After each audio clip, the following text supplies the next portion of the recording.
ಪೂಜಾ Steve vlogs. ಇವತ್ತು ಬೆಳಗ್ಗೆ Devaraju gardening ಕೆಲಸನ ಮಾಡ್ತಾಯಿದ್ರು. ಸ್ವಲ್ಪ ಬದನೆ ಗಿಡ ಹತ್ರ ಎಲ್ಲ ಮಣ್ಣೆಲ್ಲ ಕೆದಕಿ ಸ್ವಲ್ಪ ಅದಕ್ಕೆ ಮಣ್ಣೆಲ್ಲ ಹಾಕ್ತಾಯಿದ್ರು, ಸ್ವಲ್ಪ ಒಣಗ್ದಂಗೆ ಆಗ್ತಾಯಿದ್ವು ಅಂದ್ಬಿಟ್ಟು. ತುಂಬ ದಿನವೇ ಆಗಿತ್ತು ಅವರು ಗಾರ್ಡನ್ಗೆ ಟೈಮ್ ಕೊಟ್ಟು. ಹಂಗಾಗಿ ಇವತ್ತಿನ ಡ್ಯೂಟಿಗೆ ಹೋಗೋ ಗಂಟ ಗಾರ್ಡನಲ್ಲೇ ಅವರು ಟೈಮ್ ಪಾಸ್ ಮಾಡಿದ್ರು.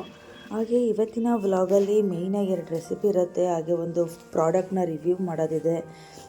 ಜೊತೆಗೆ ತುಂಬ ಒಳ್ಳೆ ರೆಸಿಪೀಸ್ ಅಂತಲೇ ಹೇಳ್ಬೋದು. ಸ್ನ್ಯಾಕ್ಸ್ ರೆಸಿಪಿ, ಒಂದು ಸೈಡ್ ಡಿಶ್ ರೆಸಿಪಿ, ಅಗಸೆ ಬೀಜದ್ದು ಡ್ರೈ ಕೊಬ್ಬರಿ ಚಟ್ನಿ. ತುಂಬ ಚೆನ್ನಾಗಿರುತ್ತೆ. ಈ ವ್ಲಾಗ್ ಫುಲ್ಲಾಗಿ ನೋಡಿ. ಹಾಗೆ ದೇವರಾಜ್ ಇವತ್ತು ಡ್ಯೂಟಿಗೆ ಹೋಗ್ಬೇಕಲ್ಲ, ಹಾಗಾಗಿನೇ ಅಗಸೆ ಬೀಜದ ಚಟ್ನಿ ಮಾಡ್ತಾ ಇರೋದು. ನಾನು ಸಿಂಪಲಾಗಿ ಶೂಟ್ ಮಾಡಿಕೊಂಡೆ ಇರಲಿ ಅಂದ್ಬಿಟ್ಟು ಅಪ್ಲೋಡ್ ಮಾಡ್ತಾಯಿದ್ದೀನಿ.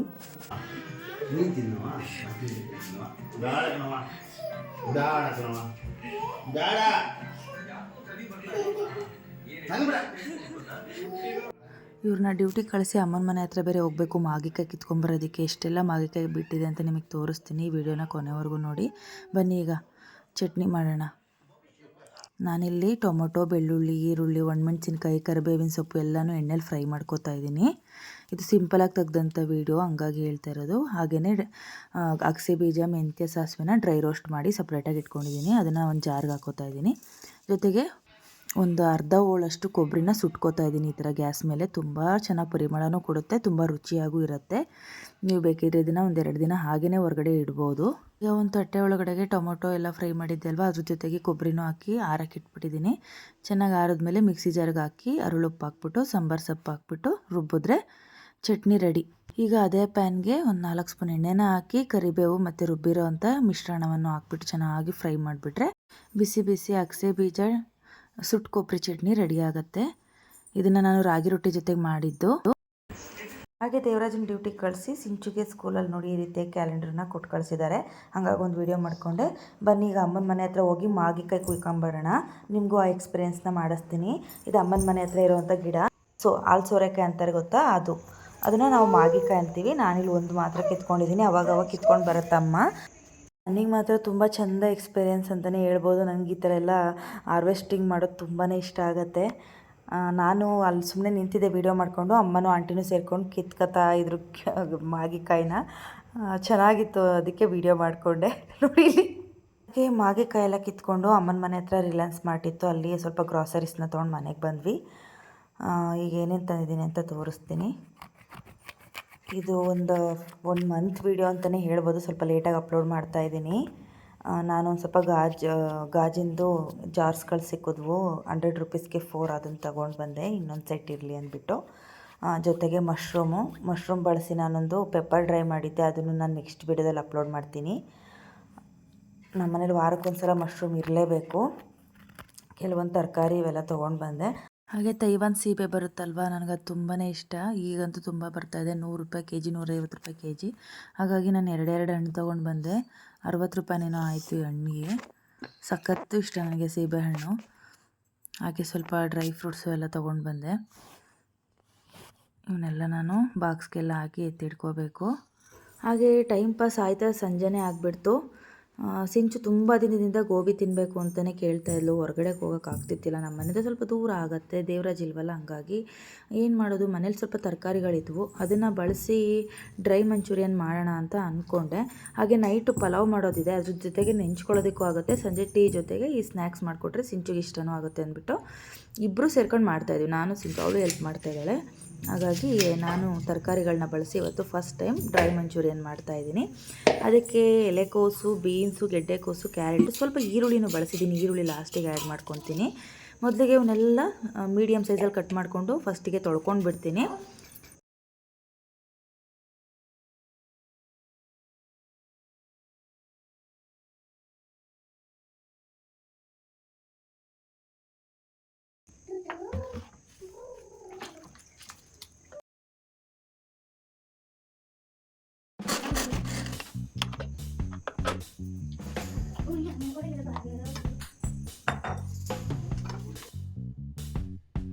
ಈಗ ತರಕಾರಿಗಳನ್ನ ಎಷ್ಟು ಸಣ್ಣದಾಗುತ್ತೋ ಅಷ್ಟು ಸಣ್ಣದಾಗಿ ಹೆಚ್ಕೊಂಡು ತುಂಬ ಚೆನ್ನಾಗಿ ಬರುತ್ತೆ. ಈಗ ನೀಟಾಗೆಲ್ಲ ಹೆಚ್ಚಿ ಒಂದು ಬೌಲ್ಗೆ ಹಾಕ್ಕೊಂಡು 1 ಸ್ಪೂನ್ ಶುಂಠಿ ಬೆಳ್ಳುಳ್ಳಿ ಪೇಸ್ಟು, 1/4 ಸ್ಪೂನ್ ಮೆಣಸಿನ ಪುಡಿ, ಹಾಗೆ 1 ಸ್ಪೂನ್ ಜೊತೆಗೆ 1 ಚಿಟಿಕೆಯಷ್ಟು ಅಚ್ಚ ಖಾರದ ಪುಡಿ, ಅದ್ರ ಜೊತೆಗೆ ಸ್ವಲ್ಪ ಹಾಕ್ಕೊಳ್ತೀನಿ ಅಷ್ಟೇ. ನಿಮಗೆ ಎಷ್ಟು ಖಾರ ಬೇಕೋ ಅಷ್ಟು ಹಾಕ್ಕೊಳ್ಳಿ. ಹಾಗೆಯೇ ಸ್ವಲ್ಪ ಸೋಯಾ ಸಾಸು 1-2 ಸ್ಪೂನ್ ಹಾಕಿದ್ರೆ ಸಾಕು. ಜೊತೆಗೆ 1 spoon red chilli sauce, tomato sauce ಸ್ವಲ್ಪನೇ ಇದ್ದಷ್ಟೇ ಹಾಕಿದೆ. ಜೊತೆಗೆ ರುಚಿಗೆ ತಕ್ಕಷ್ಟು ಉಪ್ಪು, 1 ಬೌಲಲ್ಲಿ ಸಣ್ಣದಾಗಿ ಹೆಚ್ಚಿರೋಂಥ ಈರುಳ್ಳಿ. ಈಗ ಎಲ್ಲನೂ ಚೆನ್ನಾಗಿ ಮಿಕ್ಸ್ ಮಾಡ್ಕೊಳ್ಳೋಣ. ಎಷ್ಟು ಚೆನ್ನಾಗಿ ಮಿಕ್ಸ್ ಮಾಡ್ತೀವೋ ಅಷ್ಟು ಚೆನ್ನಾಗಿರುತ್ತೆ ತಿನ್ನುವಾಗ. ಈಗ 1 ಬೌಲಲ್ಲಿ ಮೈದಾ ಹಿಟ್ಟು, ಈಗ ತೋರಿಸ್ತಾ ಇದ್ದೀನಿ ನೋಡಿ ಮೆಜರ್ಮೆಂಟು, ಅದಕ್ಕಿಂತ ಚೂರು ಚಿಕ್ಕ ಬೌಲಲ್ಲಿ 1 ಬೌಲು ಕಾರ್ನ್ಫ್ಲವರ್ನ ಹಾಕ್ಕೊಂಡಿದ್ದೀನಿ, 1 ದೊಡ್ಡ ಬೌಲು, 1 ಸಣ್ಣ ಬೌಲು. ಈಗ ನೀಟಾಗಿ ಮಿಕ್ಸ್ ಮಾಡ್ಕೊಳ್ಳೋದಷ್ಟೇ. ಮಿಕ್ಸ್ ಮಾಡಿದಾಯಿತು. ಈಗ ಒಂದು ಅರ್ಧ ಗಂಟೆ ತಣ್ಣೀಲಿಕ್ಕೆ ಬಿಟ್ಬಿಡೋಣ. ಅಷ್ಟರಲ್ಲಿ ಎಣ್ಣೆ ಕಾಯಿಗೆ ಇಟ್ಕೊತೀನಿ.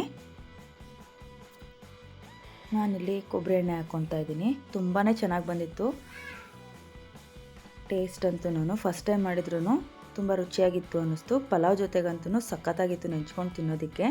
ಈಗ ನೋಡ್ತಾ ಇರ್ಬೋದು ಎಣ್ಣೆ ಎಷ್ಟು ಚೆನ್ನಾಗಿ ಕಾಯ್ತಾ ಇದೆ ಅಂತ. ಈಗ ಸಣ್ಣ ಸಣ್ಣ ಉಂಡೆ ಮಾಡಿ ಬೋಂಡ ಬಿಡ್ತೀವಲ್ಲ ಆ ಸೈಜಲ್ಲಿ, ಸ್ವಲ್ಪ ಸಣ್ಣ ಸೈಜ್ ಇದ್ದರೆ ಸಾಕು. ಈಗ ಬಿಡೋಣ ಒಂದು ಕಡೆಯಿಂದ. ಇದಕ್ಕೆ ಯಾವುದೇ ರೀತಿ ಅಜಿನೋಮೋಟೊ ಆಗಿರ್ಬೋದು, ಕಲರಿಂಗು ಏನು ಬೇಡ, ಅಷ್ಟು ಚೆನ್ನಾಗಿ ಬಣ್ಣ ಬಿಡುತ್ತೆ ಖಾರದ ಪುಡಿ ಎಲ್ಲ ಹಾಕಿರೋದ್ರಿಂದ. ನೀವೇ ನೋಡ್ಬೋದು ಮುಂದೆ. ಇದಕ್ಕೆ ಮೈದಾ ಹಿಟ್ಟು ಮತ್ತು ಕಾರ್ನ್ಫ್ಲೋರ್ ಬಳಸಲ್ಲ ಅನ್ನೋರು ಕಡಲೆ ಹಿಟ್ಟು, ಅಕ್ಕಿ ಹಿಟ್ಟು ಬಳಸಿ ಬೋಂಡ ಥರನೂ ಮಾಡ್ಕೋಬೋದು. ತರಕಾರಿನ ಮಿಕ್ಸ್ ಮಾಡಿರ್ತೀವಲ್ಲ, ಈರುಳ್ಳಿ ಬೋಂಡ ಮಾಡ್ತೀವಲ್ಲ ಅದೇ ರೀತಿಯೇ ಮಾಡ್ಕೋಬೋದು. ತುಂಬಾ ಚೆನ್ನಾಗಿರುತ್ತೆ ಅದು ಕೂಡ. ನಾನು ಈ ರೀತಿಯಾಗಿ ಟ್ರೈ ಮಾಡಿದ್ದು ಮೈದಾ ಹಿಟ್ಟೆಲ್ಲ ಹಾಕಿ ಫಸ್ಟ್ ಟೈಮು. ತುಂಬಾ ಇಷ್ಟ ಆಯಿತು. ಸಿಂಚುಗಂತೂ ಕ್ರಿಸ್ಪಾಗಿತ್ತು. ಸಂಜೆ ಮಾಡಿದ್ರು ಮತ್ತು ರಾತ್ರಿ ತಿನ್ನಲಿಕ್ಕೂ ಅಷ್ಟೇ ಕ್ರಿಸ್ಪಿಯಾಗಿತ್ತು ಪಲಾವ್ ಜೊತೆಗೆ.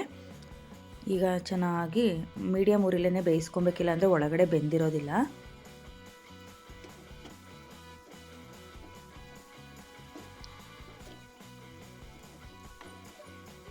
ಈಗ ಫೈನಲ್ ಆಗಿ ಈ ರೀತಿಯಾಗಿ ಬಂದಿದೆ. ಈಗ ರೆಡಿ ಆಯಿತು ಮಿಕ್ಸ್ಡ್ ವೆಜಿಟೇಬಲ್ ಡ್ರೈ ಮಂಚೂರಿಯನ್. ನೀವು ಒಮ್ಮೆ ಟ್ರೈ ಮಾಡಿ ಹೇಗೆ ಬಂತು ಅಂತ ಕಾಮೆಂಟ್ ಮಾಡಿ. ಈಗ ನೆಕ್ಸ್ಟು ಅದೇ ಎಣ್ಣೆಗೆ ಒಂದು 2 ಗರಿಯಷ್ಟು ಕರಿಬೇವಿನ ಸೊಪ್ಪನ್ನ ಹಾಕ್ಕೊಂಡು ಫ್ರೈ ಮಾಡಿಕೊಂಡು ಗೋಬಿ ಮೇಲೆ ಹಾಕ್ಬಿಟ್ರೆ ಗಾರ್ನಿಷ್ ಆಗೋಕ್ಕೂ ಚೆನ್ನಾಗಿ ಕಾಣುತ್ತೆ. ಜೊತೆಗೆ ತಿನ್ನಲಿಕ್ಕೂ ಟೇಸ್ಟಿಯಾಗಿರುತ್ತೆ ಮಿಕ್ಸ್ ಮಾಡಿಕೊಂಡು.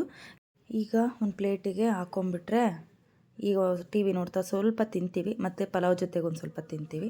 ಜಾಸ್ತಿ ಮಾಡ್ಕೊಳ್ಳಿಲ್ಲ ನಾನು. ಸಿಂಚುಗೆ ನನಗೆ ಎಷ್ಟು ಬೇಕೋ ಅಷ್ಟು ಮಾತ್ರ ಮಾಡ್ಕೊಂಡ್ವಿ. ನಾನು ಸ್ವಲ್ಪ ಎತ್ತಿಟ್ಬಿಟ್ಟೆ ಫ್ರಿಜ್ಗೆ. ದೇವರಾಜು ನಾಳೆ ಬರ್ತಾರಲ್ವ, ನಾಳೆ ಹಾಕ್ಕೊಡೋಣ ಅಂತ ಅಂದ್ಬಿಟ್ಟು. ಆಹಾ ಎಷ್ಟು ಚೆನ್ನಾಗಿತ್ತಂದರೆ ಈಗಲೂ ಸಹ ನನಗೆ ವಾಯ್ಸ್ ಓವರ್ ಕೊಡ್ತಾಯಿದ್ರು, ಬಾಯಿನಲ್ಲಿ ನೀರು ಬರ್ತಾಯಿದೆ, ಅಷ್ಟು ರುಚಿಯಾಗಿ ಬಂದಿತ್ತು. ಎಲ್ಲ ತರಕಾರಿಗಳು, ಈರುಳ್ಳಿ ಅಲ್ಲಲ್ಲೇ ಕ್ರಂಚಿಯಾಗಿ ಸಿಕ್ತಿತ್ತು. ನೀವು ಒಮ್ಮೆ ಟ್ರೈ ಮಾಡಿ, ಈರುಳ್ಳಿ ಎಲ್ಲನೂ ಬಳಸಿ, ತುಂಬಾ ರುಚಿಯಾಗಿರುತ್ತೆ.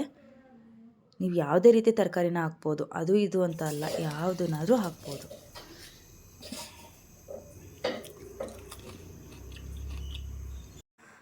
ರೆಸ್ಟೋರೆಂಟ್ಗಳಿಗಿಂತನೂ ಮನೇಲಿ ತುಂಬ ರುಚಿಯಾಗಿ ಬಂದಿತ್ತು ಅಂತಲೇ ಹೇಳ್ಬೋದು. ಕರ್ದಿದ್ದ ಎಣ್ಣೆಲಿ ಕರೆದಿರ್ತಾರೆ, ಅಜಿನೋಮೋಟೊ, ಕಲರಿಂಗ್ ಎಲ್ಲ ಬಳಸಿರ್ತಾರೆ. ತಕ್ಷಣಕ್ಕೆ ಬಾಯಿ ರುಚಿ ಕೊಟ್ಟರು ಒಂದು ಅರ್ಧ ಗಂಟೆಗೆಲ್ಲ ಉಳಿತೆಗೋ, ಆರೋಗ್ಯ ಹಾಳು. ಅದ್ರ ಬದಲು ನಮಗೆ ತಿನ್ನಬೇಕು ಅನ್ನಿಸ್ದಾಗ ಮನೇಲಿ ಒಂದು ಅರ್ಧ ಗಂಟೆ ಟೈಮ್ ಕೊಟ್ಟು ಮಾಡಿಕೊಂಡು ಹೆಲ್ತಿಯಾಗಿ ತಿನ್ಬೋದು ಅಂತ ಹೇಳೋಕ್ಕೆ ಇಷ್ಟಪಡ್ತೀನಿ. ಚೆನ್ನಾಗಿ ಕೂಡ ಬಂದಿತ್ತು. ನೈಟ್ ಊಟಕ್ಕೆ ಅವರೆಕಾಳು ಟೊಮೊಟೊ ಪಲಾವು, ಈರುಳ್ಳಿ ಮೊಸರು ಸಲಾಡು, ಮೂಲಂಗಿ ಮತ್ತು ಡ್ರೈ ಮಂಚೂರಿಯನ್ ಸಖತ್ ಕಾಂಬಿನೇಷನ್ ಕೊಡ್ತಿತ್ತು ಪಲಾವ್ ಜೊತೆಗೆ ಮಿಕ್ಸ್ ಮಾಡ್ಕೊಂಡು ತಿಂತಾಯಿದ್ರೆ. ಈಗ ಊಟ ಆದಮೇಲೆ ಕೊನೆಯಲ್ಲಿ ಮೀಶೋಯಿಂದ ಒಂದು ಪ್ರಾಡಕ್ಟ್ ಬಂದಿತ್ತು, ಗ್ಲಾಸ್ ಜಾರ್ಸು. ಹೇಗಿದೆ ಅಂತ ನೋಡೋಣ.